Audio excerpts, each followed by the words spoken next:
দেখো প্রশ্নে কি বলেছে, 15 কতগুলি উৎপাদক আছে, আবার 60 এর কতগুলি উৎপাদক আছে। মানে কোন সংখ্যার যখন উৎপাদক কতগুলি আছে বের করতে দেবে, তোমরা সবচেয়ে সহজ পদ্ধতি যেটা সেটাকেই অ্যাপ্লাই করবে। কি করবে, যে সংখ্যাটা থাকবে সেই সংখ্যাটাকে মৌলিক উৎপাদকে বিশ্লেষণ করবে, মানে শুধুমাত্র মৌলিক সংখ্যাতেই ভাগ করবে।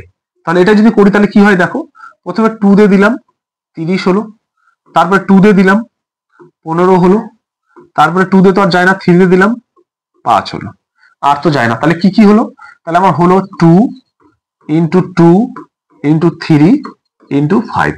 প্রথমে কি করবে দেখো, কটা করে আছে সেটা লিখে নেবে। 2 কটা আছে, দুটো, তাহলে 2 হলো। 3 কটা আছে, একটা, তাহলে 5 কটা আছে, একটা, পাওয়ারে লিখে নিলাম।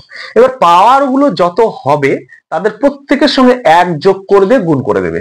তাহলে পাওয়ার প্রথমে কত হয়েছে 2, তার সঙ্গে 1 যোগ করব, ইন্টু পাওয়ার কত হয়েছে 1, তার সঙ্গে 1 যোগ করে দেবো, ইন্টু পাওয়ার কত হয়েছে 1, তার সঙ্গে 1 যোগ করে দেবো, ইন্টু।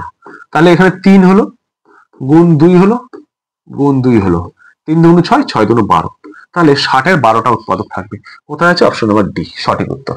যদি বুঝে গেছো তাহলে এটার উত্তর কি হবে প্রত্যেকে কমেন্ট করে জানাবে।